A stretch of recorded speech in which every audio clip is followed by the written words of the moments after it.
Game na ho muna mga boss chief amo sir. Umpisahan muna natin ito kay Bato de la Rosa dahil mukhang tanggap na po mga kababayan ng mga DDS ang kahihinatnan ni Bato de la Rosa mga bossing. Ay bakit po? Bakit naman natin nasabi yan Mark Ramos? Natanggap na ng mga DDS ang kahihinatnan ni Bato de la Rosa. Ayan na po, ipinaggawa na po nila ng karton.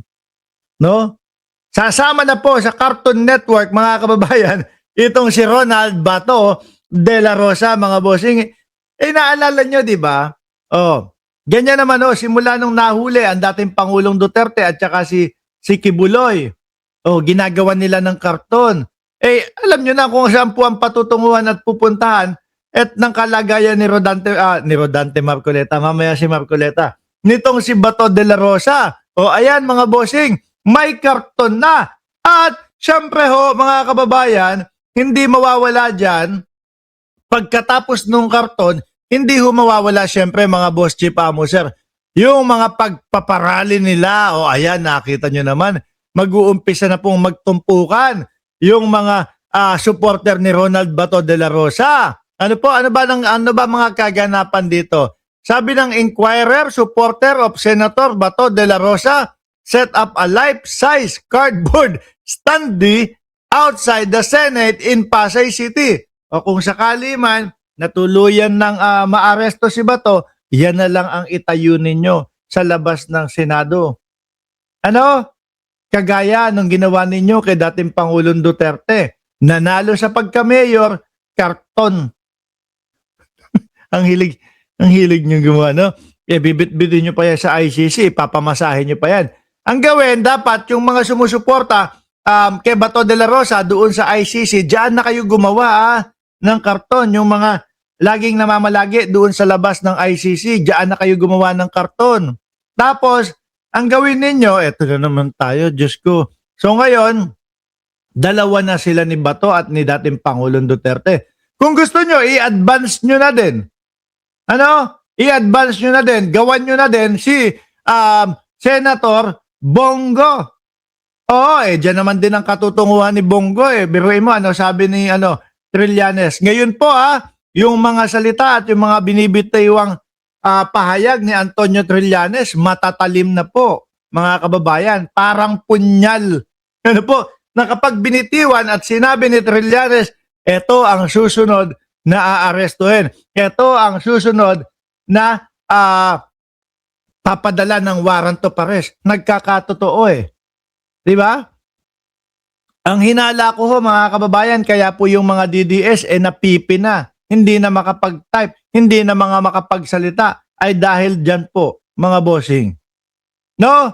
Dati po binabas ho sila ni si Mark Ramos kapag kayong ang naididiscuss natin ay nako, ayan na ang ICC, hahabulin na si dating Pangulong Duterte. Ibabash nila ako. Ang sasabihin nako, puro ka naman ganyan. Puro ka ICC hanggang ngayon walang ICC. Kaso po, ayan, unti-unti na pong nagkakatotoo yung kanilang mga request, yung kanilang mga kayabangan. Sabi ni Marge ng Cereza Force, titirikan din ng kandila at susubuan ng lechon yang karton na yan. Wag muna tayo dyan. Dito muna tayo. Gaano ba kadami yung umattend o pumunta doon sa parali ni Bato de la Rosa? No? Sabi dito ng Department of Justice, Frederick Bida announced that the instructed the National Bureau of Investigation and the Philippine National Police to arrest Bato de la Rosa. Kaya po biglang merong mga ganyan. Tingnan natin, gaano ka... Utrages, puro upuan nakikita ko dito Kulay pula na upuan.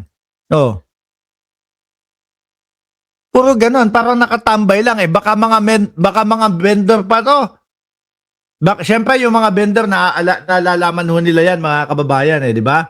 Nalalaman nila, naku, magkakaroon ng rally doon kasi si Bato de la Rosa aarestuhin na. Tara, maglagay tayo ng tindahan doon. Kaya pala yung ibang mga vendor nagagalit na sa kanila. Bakit daw ho? Flap daw ho mga kababayan, di ba? Badali ng dagat-dagatan Caloocan. Nagagalit sa kanila, sasabihin, merong rally-rally dito, tapos wala naman pupuntang tao, wala naman dadalong tao, di ba, Ma'am Neng Gigi at Leo Glenn Tumala? nakaka-bad trip naman. Yung ibang mga vendor, mamimili ng pagkarami-rami na ipambebenta doon sa rally, tapos wala naman pupunta. Ubus na. Oh, wala na ho, mga kababayan. Tignan nyo naman ito. Puro silya na lang, mga bossing. Oh, puro silya na lang. Oh, wala na. We stand with Senator Bato de la Rosa. Nasaan yung mga nakatayo? Mukhang mga ano lang ito. Mukhang mga vendor lang ito. Tsaka yung mga mga martes Wala na bang pondo panghakot kung meron kung totoo man yung sinasabi na naghahakot kayo? Si Chavit Singson, ba't hindi nyo kulitin? No, total naman, kaalyado nyo, si Chavit Singson, Bato de la Rosa, hindi nyo kulitin. Gamitin yung kanyang mga bus o yung kanyang mga bus. Di ba? Panghakot. Sabi ni Rosewin Isidro, social distancing na naman ba? Minsan po kasi talagang nakakatakot yung mga ganitong mga post at yung mga ganitong yung mga ganitong litrato ho. Mapapaisip tayo, naku, dumating na naman ba? Bumalik na naman ba ang COVID? Pandemic na naman ba? At may mga social distancing na ganito? Di po ba? Sabi ni Leo Glenn Tumala, yung ibang vendor dyan, kaya nagagalit, walang pambayad sa Bombay. Oo. Tapos syempre, ipupuhunan nila yung pera. Mag-e-expect na madaming pupunta. Sa susunod niyan, mga bossing, kahit po mga vendor, baka hindi na po magsipuntahan dito. Ilang beses na po, mag-iisang taon na ho yata, na yung mga ganitong patawag nila ng mga rally, miski po nandiyan pa si dating Pangulong Duterte, nasa labas pa, nakalaya pa. Pag yun ang nagtatawag, miski po yung mga half court o yung mga covered court, hindi na ho napupuno, mga kababayan Social distancing Kaya siguro bibilang na lang po tayo, mga bossing, siguro hindi na matatapos itong taon na ito, mga kababayan. Ubus na ito. Sabi ni Benjamin Parado, yung iba dyan, Mark, mga DDS vlogger. Oo nga, i-style, no? Sasabihin, naku, wala na po, gutom na po kami, wala na po kami kinakain dito. Padala naman kayo ng mga Gcash, yung mga ganong style, tapos magpapaawa. Ginegera kami, binabanatan kami ng mga kapulisan dito. Ganyan. Kala nila, hindi natin alam yung mga style ho nila, mga kababayan, ha? So ngayon, pumunta na tayo dito sa maiinit.